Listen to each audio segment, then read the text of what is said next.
Okay,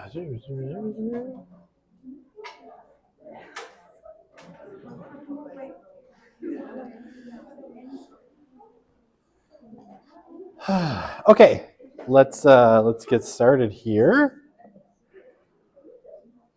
So, happy Monday. All right, a couple things I think to talk about. So we're starting on kind of a new unit today, right? We're starting on qualitative research.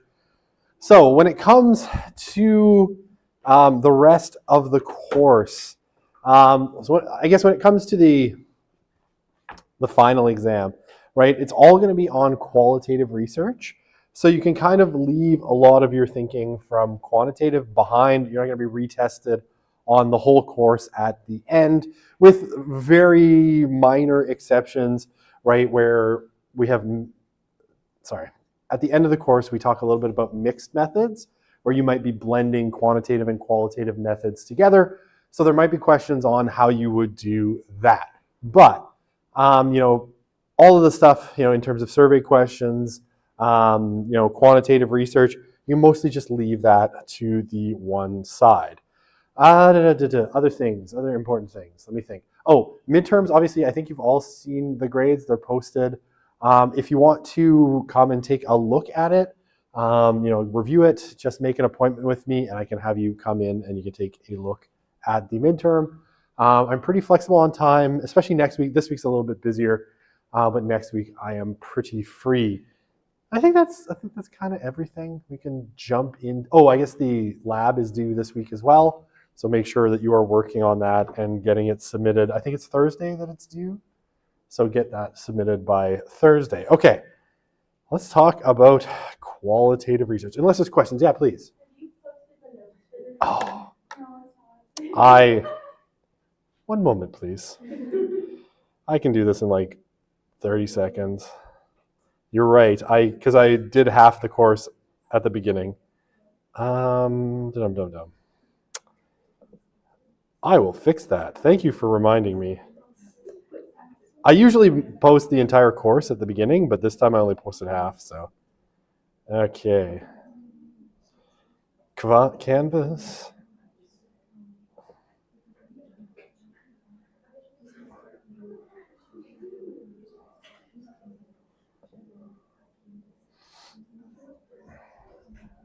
Okay, let's make. I don't have any content there, do I? Oh no, I just had to hit the publish button. So I had it all uploaded, but I didn't publish it. So now it is published. There you go.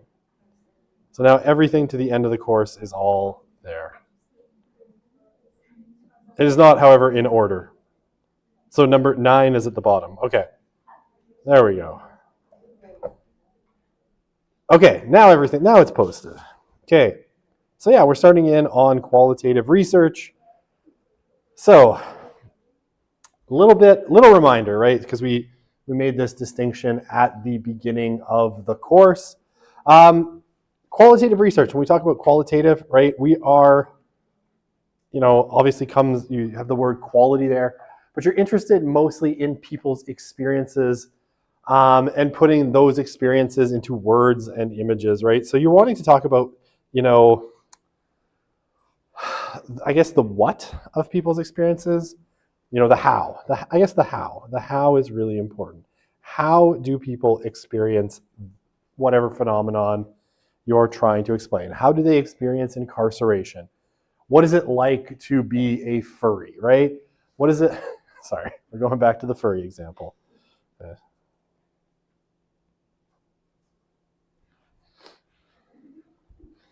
Right? What is it like to be a furry?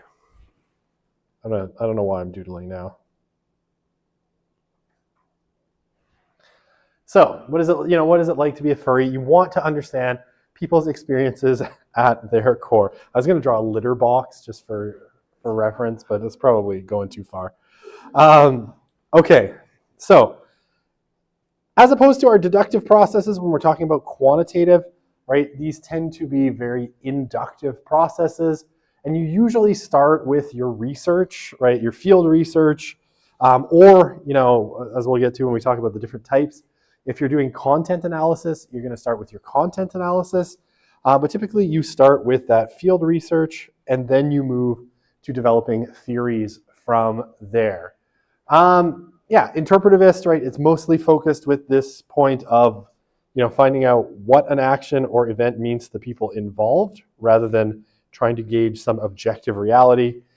Often, though not always, constructionist, right? Where social life isn't seen as fixed, but it's constructed or built out of interactions and negotiations. And very importantly, right, as opposed to quantitative research, you're taking a naturalist position, right? You want to do the research in such a way as you're not disturbing the social world, right? So that you're reducing reactivity as much as possible. We talk about ethnography, we'll see that with ethnography, this can be a significant challenge. Okay, so your basic kinds of qualitative research, though there are many subcategories in these things. And we'll talk about them when we get to each one, but kind of the biggies would be these two.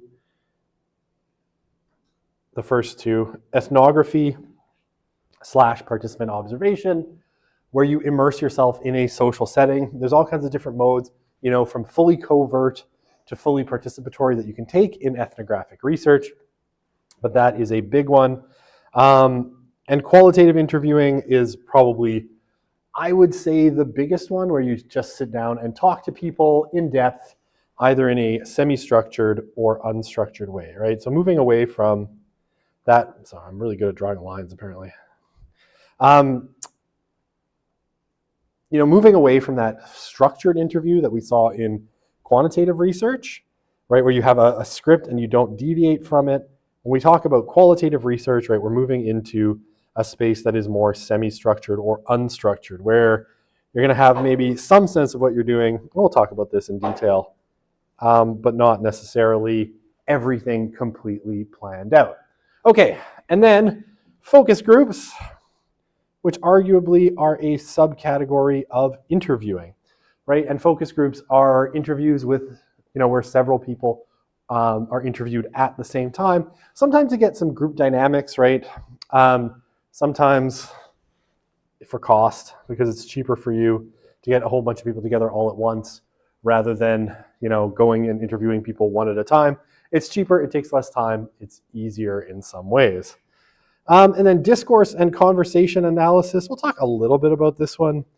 I think you tend to see this more in linguistics than you would necessarily in sociology. But basically you're analyzing language, you're analyzing how conversations take place, the way language is deployed, the order that people speak in, and stuff like that. I think always my favorite is content analysis, right? Where you're doing a qualitative analysis of texts and documents, right? So this is what you would see a lot, say, in English and film studies, where they're taking, movies or books or television shows or plays and analyzing them, analyzing them for their contents, for their themes, and things like that. So texts and documents, and a text can be almost anything, right? A text can be, in kind of academic terms, a text can be a book, it can be a play, it can be a TV show, it can be a movie, it can be a picture, it can be a drawing, it can be corporate documents, right? Textual analysis or content analysis can look at just about anything that's in written or documentary kind of form. And then participatory action research, engage participants to produce social change, right? Where basically you would have something that's aimed at creating some kind of social change. Okay, so very, very basic kind of breakdown of how qualitative research works, right? Research question, where do you do your research and who are you researching? Collect the data, interpret the data, build your framework, maybe revise your question, right? So this is the grounded theory iterative part. Go back, collect more data, do these steps again. And then the last key step, write your findings and conclusions. Okay, very quickly. So when we talk about qualitative research, by the way, I got a new computer on Friday with a new and more sensuous pen that now doesn't have lag on it. So this is part of my onboarding process as a fully tenured faculty member here. It came with a computer. I had to fight a glorious war against IT because they set it up with all this U of A junk on it. I asked them to wipe it out. They said no. So I spent about 14 minutes figuring out how to break the admin locks on it, broke it, and reset the computer because I'm smarter than the IT department here. And now I have this new computer with a big shiny pen, and it clips onto my keyboard and all this stuff, right? Sorry, what's funny? Nothing? Okay, sorry. Like, am I not wearing a shoe? I don't know. All right. So, I don't know what I'm doing anymore, aside from telling you the story of my great victory against the IT department. You know.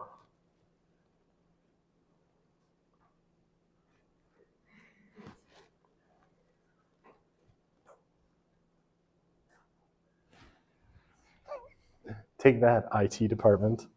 No, you have to have it installed the way we want. Okay, it will take me 12 minutes to teach you. Okay, so, all right, what do you do when you're doing qualitative research, right? Like quantitative research, you start with a research question, right? What's interesting about your social issue? But again, your research question here is going to be phrased in a somewhat different way. And be careful, because the next mini lab number 4, is going to ask you to create your qualitative research question. What you need to avoid in a qualitative research question is the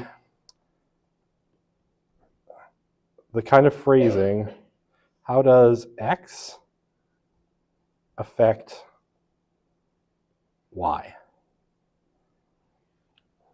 So, like a little bit like algebra, right? And this could be anything, right? So how does having sleeve tattoos affect someone's chances of gaining employment, right? That is fundamentally kind of a quantitative phrasing, right? Because you're taking two variables and basically saying, how does your independent variable, right, having sleeve tattoos, affect your dependent variable chances of employment? So you want to avoid this kind of phrasing, right? You don't want to ask, how does one thing affect another? You would want to ask that question. Maybe I'll erase this.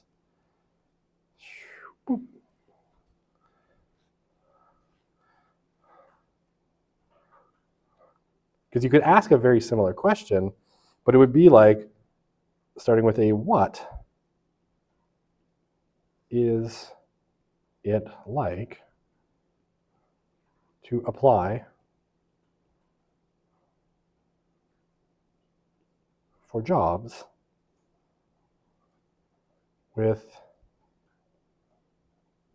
visible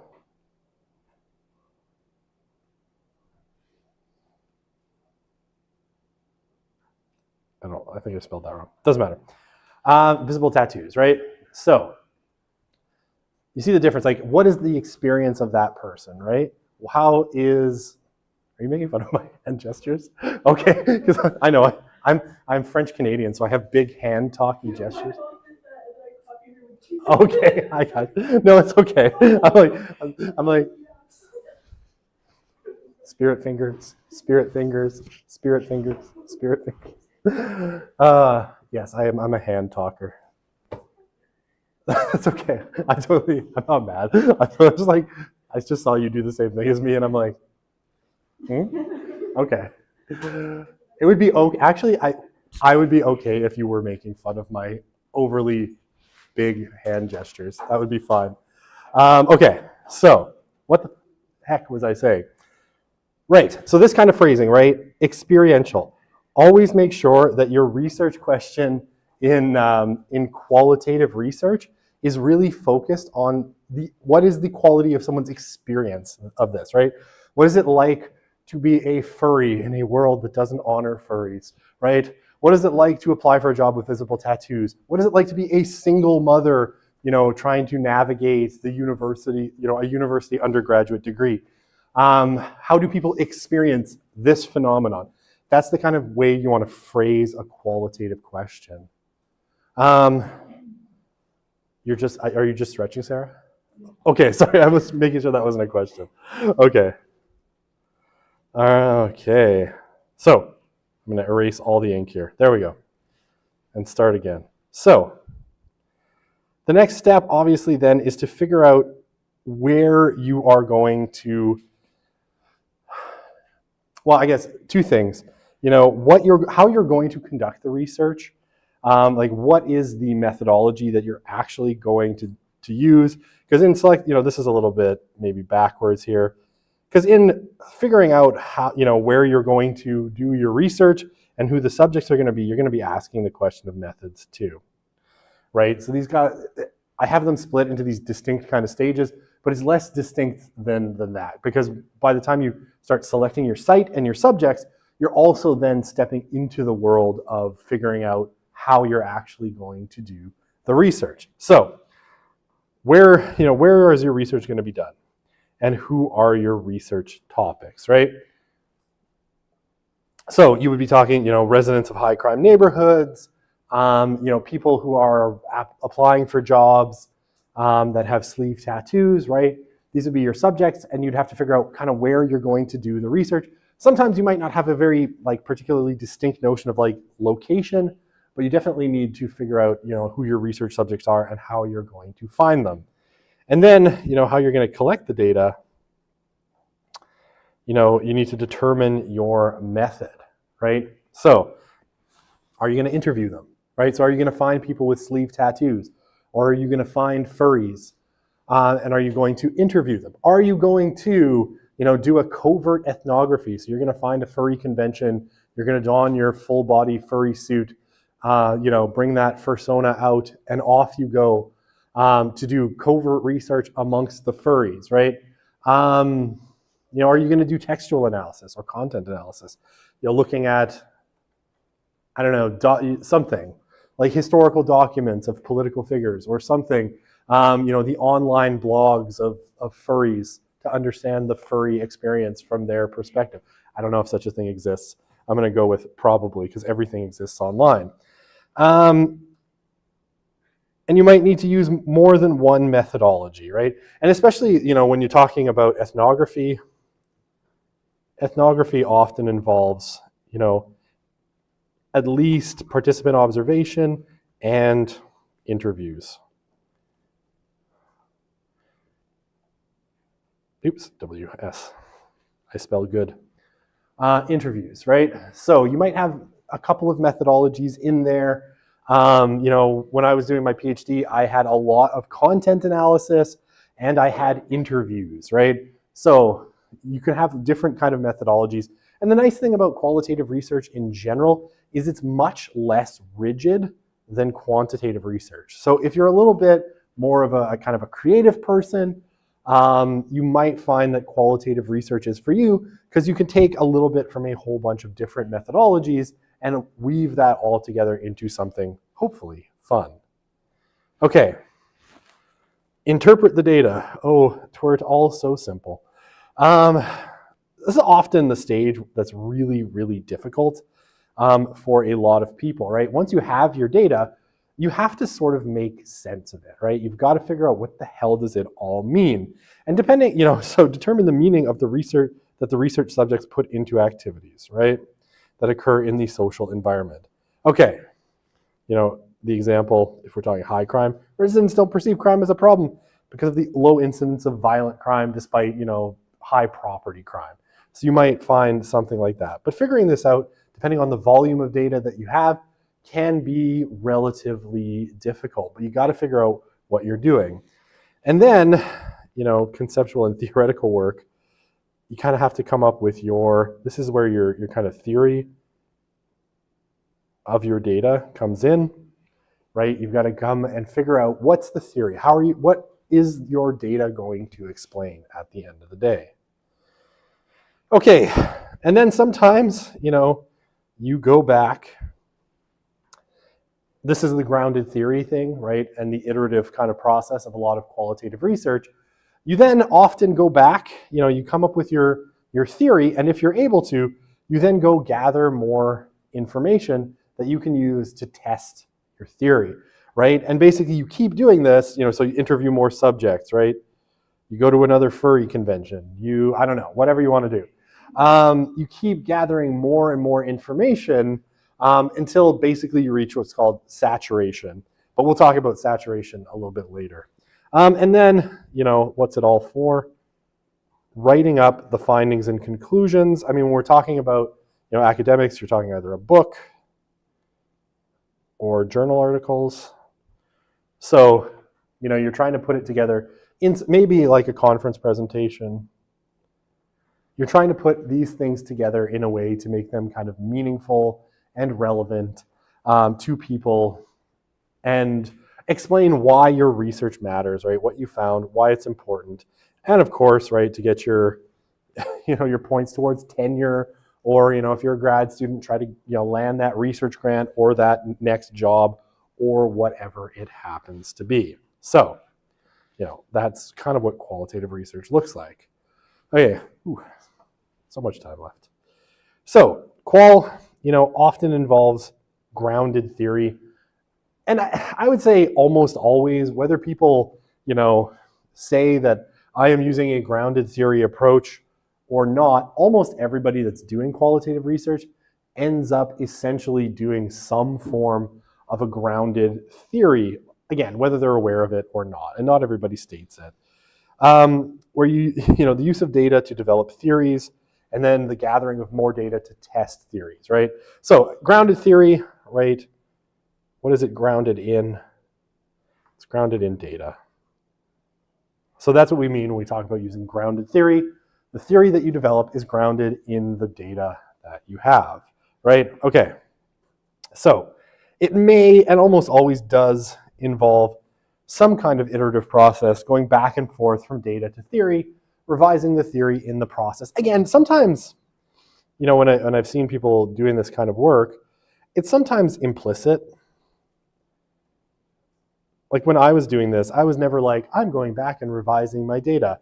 I would do interviews, I would do content analysis, I would write stuff out, I would go do more, come up with new ideas, and then have to test it. And I remember at one point I submitted a draft to my supervisor, and very irritatingly, she was like, so I see that in these these 3 chapters you keep talking, so you're talking about, because I was talking about Russian TV. So I was talking about 3 television stations at first. One was, one called Rossiya, one was STS.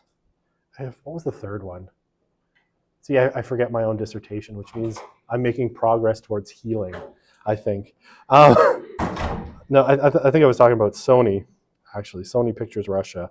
And I kept talking about these other 2 networks, one called TNT and one called Channel 1, which I'll just put as C1. And my supervisor was like, wow, you keep making reference to these 2 things. So if we're taking this as a grounded theory approach, you've got your hypothesis or your theory that you've developed here, but it's clear you need to go test your theory here.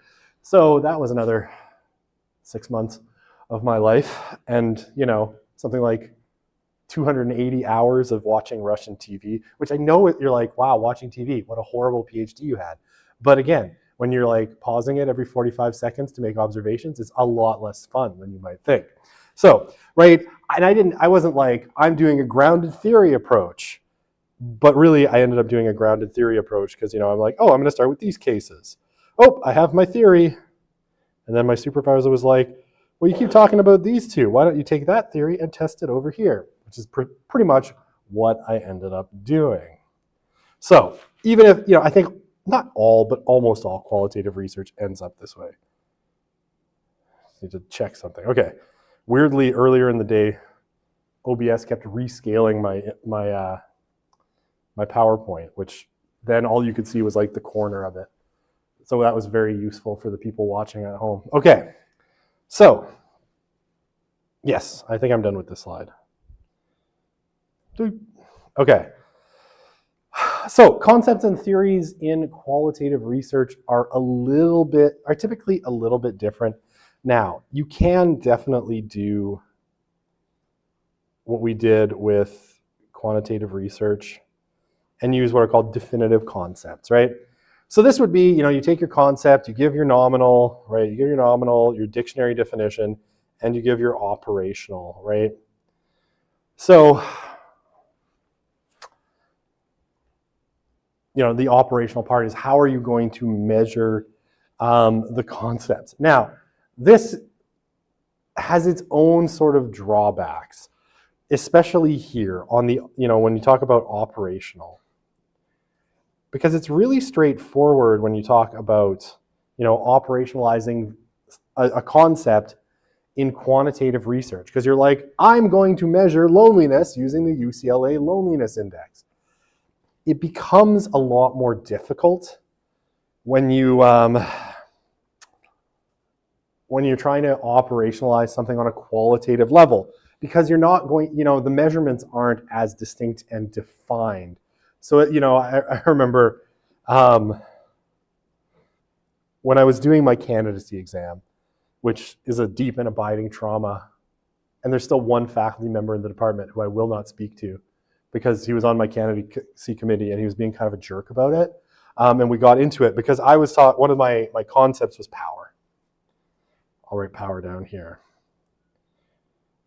And he sort of wanted because he's a quant guy, he wanted an operational definition of power, like cultural power, social power. And I think, we went back and forth for a bit, and I should have said something clever, like, given like a really Foucauldian definition of power, which is something like, power is the ability to impose your subjectivity on others. That's a really fun definition. I think my definition was more like, power, you kind of know it when you see it, right? And I'm going to develop my concept as I move through. And for this, he almost failed me on my candidacy. Like I said, we still don't speak. We're fighting. He might not know. I'm not sure. He might have forgotten about this, but I never will. I'll give him a really crappy gift when he finally retires. It's going to be absolutely terrible. I don't know what it'll be, like socks or something. I'm scheming my revenge for many years as a terrible gift for his retirement, which I hope happens soon. Okay, but you can see like an operational definition of power would potentially be a little bit easier, right? You could come up with some kind of way of measuring, how people exercise power in social circumstances. How people experience power, on a kind of experiential qualitative level is a lot more complicated. So when it comes to your major lab 2, which I know you're like, I'm not done my major lab 1. Why are you talking about major lab 2? Well, it's coming too. You can do this, right? This is definitely one of the possible ways of setting up nominal and operational definitions, right? And if you ever go through, the process of, master's, PhD, and you're setting up concepts in qualitative sense, you can do this, but the operational side is challenging. So just be careful with it, because, how are you going to measure it in a qualitative sense? Are you going to have people tell you about their experiences of, power dynamics in the workplace? I mean, that would be a possible way of doing it. If you're looking at, media representations, you want to talk media power, right? What representations were chosen over others might suggest power. That could be how you're measuring it. But again, it's much less tangible than quantitative. So be careful with it. Okay, so most people actually go with something a lot more like this, right? Which is what we call sensitizing concepts, where basically you sort of start with a general definition of a concept, right? Something to give you a kind of a reference or a guide, and then you sort of are going to narrow your concept down. You're going to narrow your concept down as you go through the project. Now I'm like, how can I do this for power? Power is a hard one. But let's say we did, because I'm a glutton for punishment, right? So a kind of general concept of power, people exercise, how do people experience another person exercising authority or control over them, right? That could be a sort of exercising control or authority, right? That could be a sort of very broad definition of it, right? I don't know, let's say we're talking about like parenting, parent power. The ways that, children experience their parents exercising control or authority over their lives. You could say removing autonomy and all sorts of things. Kind of like I removed autonomy from my 11-year-old last night at 3 in the morning when for some reason he decided that would be the perfect time to watch TV. As good a time as not when you're 11. And when you don't sleep and you're 11 and you're very grumpy the next day, especially towards your 5-year-old brother, right? Anyway, it's shocking that I'm doing this well because I had to sit outside his room because he kept trying to come out. I was like, dude, just go to bed. He's like, but I can't sleep. I'm like, oh, you'll sleep. I don't know why I said that in such a threatening tone. Maybe because it was like 4 in the morning. Anyway, right? But you can see the kind of difference. It's a little bit less refined. And the thing is, you're going to kind of narrow those concepts down, right? You might then be, as the process goes forward, there are certain aspects of parental power that you might actually decide that you really, really want to talk about. Right? You might decide you want to talk about, you want to see which activities parents choose for their kids, right? So which activities they sign them up for in that aspect, or bedtimes, or cereal choice, or whatever it happens to be, right? No more Lucky Charms. Only because my children pick out all the marshmallows and then leave all the cereal in the box. So then when I want to go pick out all the marshmallows, there are none left. Because Lucky Charms are actually quite terrible other than the marshmallow. The cereal itself tastes like cardboard. Slightly sugary cardboard. Okay. But right, you might want to narrow it down to specific aspects of power as you go through, but you can start with this general definition of, parental power. Okay. Does that all kind of make sense? All right. Yes? Perfect. Okay. Oops, did I skip forward a slide? Okay. So, I don't know why this is alternative. How do we evaluate, criteria for evaluating qualitative research? I'll take alternative out. So, there's a couple of different ways that we can evaluate qualitative research. And this is kind of a response to critiques, right, of qualitative research.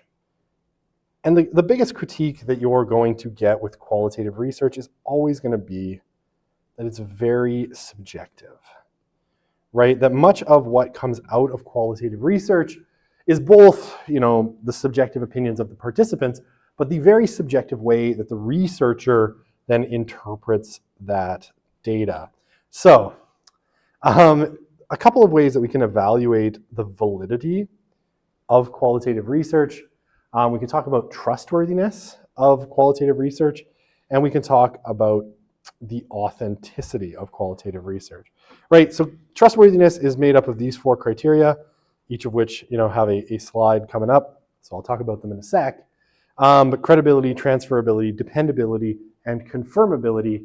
And then authenticity, which is the degree to which the research is transformative and emancipatory for the people studied and the society at large, right? So does it maybe lead to policy? Does it lead to recommendations? Does it lead to change? Right? I don't love this one because it's a little bit of an activist definition. And maybe it's because I'm, as a researcher, have never really believed that my research was going to bring about change because I'm just not that egotistical or ambitious. I don't know which one. Make up your own mind. I've always been a little bit like, I've never loved this criteria because I'm like, yeah, my bar for am I happy is did 5 people read it. I have low standards, apparently. Okay. Let's talk about these. So for trustworthiness. Okay. So credibility. So when we talk about credibility, there's a couple of ways that we can talk about this, but the biggest one is, do the people being studied agree with the interpretation of their thoughts, right? And actions offered by the researcher. This itself is kind of fraught in some ways because you have to present it to the people that you were studying in such a way as they want to see it. And often, depending on the population, they may just not have time to read your dissertation. Like I had, I think about 15 people I interviewed for my PhD project, which was not just interviews. There was lots of textual analysis and stuff. And I sent them all a copy of my dissertation, and I'm pretty sure none of them read it. Like 99% sure. So, this is hard because none of them ever wrote me back to say, yeah, I totally agree with your findings. None of them wrote me back at all. One of them wrote me back to say, thank you for sending this and nothing else. Oh, no, that's not right. Another one wrote me back and said, wow, it really took you a long time to get this together. And that was it. So it can be a little bit hard. Generally, you get this through kind of respondent or member validation. Actually, my boss, Sandra Bucerius, has said the best way to do this is actually focus groups. So you actually get a focus group of your participants together, present them with the findings, and see what they say. Which, it sounds great if you have the time and the money at the end of your project to do focus groups. But it's a good way, right? It's a relatively good way to get like some subset of the people that you studied. And I think she was studying like Turkish migrant gangs in Germany. So that must have been an interesting focus group. Right, but member validation, getting them to sort of hear what your findings are, and they can give you some feedback. Okay, some obvious downfalls with this are, in some cases, people studied might become defensive and try to censor the research. So, right, the things that they can do is they can call the RSO, right? Call the RSO and complain about your ethics. Or not, yeah, sorry, I meant the REB. RSO is something else. Research Ethics Board, right? The RSO is the Research Services Office. I was talking to them in a manner of speaking this morning. I was talking, I'm not sure they were listening, as a lot of bureaucrats and accountants seem not to. So, Research Ethics Board, right, they could complain to the university. I've heard of people like, phoning the dean of like arts and being like, I did this research project and it was terrible, right? They were exploitative. So if they don't like your findings, they could try to put up some flack, right? Flack to try and get you canceled or stop your research from being published or whatever. Now, usually this doesn't go anywhere, right? Because, you've already gotten Research Ethics Board approval. So everything was above board with your ethics and all of this stuff. But they might be upset with you. And especially if you're, considering a follow-up study, this can be a problem because, you might lose them as a potential avenue for making contacts and getting information in the future. Pretty rare, but, they might be grumpy. Some people might not give you genuine feedback. They might instead, try to please you. That's nice. Oh, good job. Oh, everything's great. Maybe they just also they came to your focus group and they just want to get out of there and get their $25 gift card. So they just want to tell you what you want to hear and leave. So it doesn't give you anything meaningful. Or in a lot of cases, right, they might not, you're an expert and you see, a field in a vastly different kind of way than they do. And they might not have the expertise, to provide you with anything meaningful in terms of comments. Okay. Transferability, criteria number 2. Can the findings be applied to other contexts or people not studied? And this is always going to be a problem with qualitative research, right? Because when you're talking about any kind of sampling, right, it's non-probability. So you're almost always dealing with convenience samples in qualitative research. And you're doing these really niche-y kind of studies of small groups, small number of people, right, that isn't even representative of the whole population that they're in. So is it possible that, I don't know, you did, let's say, 25 interviews with furries. This is a furry, not a cat. I'll draw a human body on it. There we go. So 25 furry interviews. Can you then extrapolate that out to all furries? Probably not, right? So transferability is one of these really, really tough criteria. of credibility, because it's really hard to transfer small scale studies with, a few participants over into, something that you can genuinely say probably applies to people not studied, or, the whole context, right? Even if you interview 100 incarcerated individuals, right? Well, there's thousands, right? So could you put it, or if you say you get them all at, Edmonton Remand Center, does that apply equally to a prison in Ontario? Right? Probably not. So this is a really tough scenario. And I think what usually people kind of do to get around this is they give you kind of what are called thick descriptions. Like someone's dissertation, it's thick. No, thick here means detailed, right? Lots of detail. You could call it rich descriptions, which I think is actually probably a better term than thick. Rich descriptions, so that people, so you provide a lot of information, a lot of context, a lot of meaning, a lot of details, so that, either you or someone else can do comparison either with other studies that have already been done or future studies, right? They could take your kind of findings and be like, okay, from all of these rich details that we have, this is what we can conclude. And this, from my 25 furries, I followed them around for a year, got every detail of their lives. I now live among them. No, I'm kidding. And then, from that, it's like we can branch this out to other subcultures, like, I don't know, Star Trek fans or Trekkies, right? We could take that kind of idea of a subculture and say, okay, well, let's apply those same kind of insights and then test it against, say, another subculture. So, sorry, does that all make sense? Yes? Okay.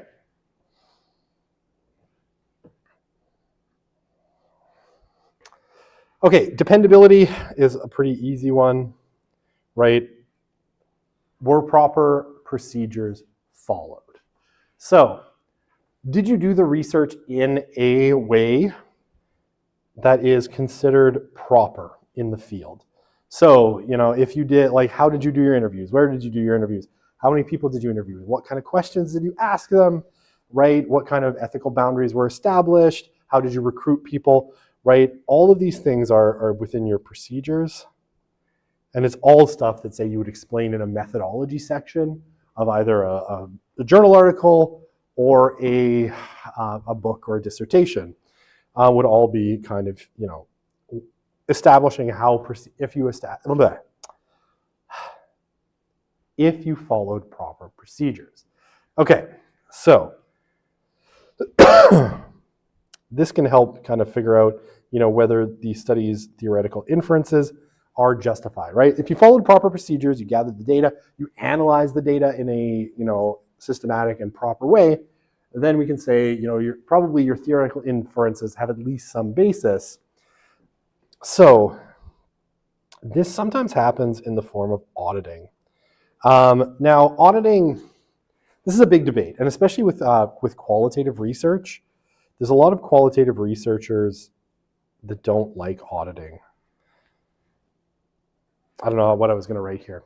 A lot of qualitative researchers don't like auditing because it involves doing things like making all of your data available to a third party to basically go through and see if everything was done properly, right? So there are some journals, and this is more true of quantitative journals than qualitative ones, that will actually ask you to upload, your data to an open data bank that could then be accessed by other people, and those other people would, could, and some of them would be the peer reviewers, look through the data, do their own analysis, and see if you did it right. In qualitative land, right, people tend to object to this, if only because, sometimes things like participant privacy and confidentiality can be violated by uploading your stuff to a database, letting other people who don't have a stake in your data, go through your data. And, sometimes,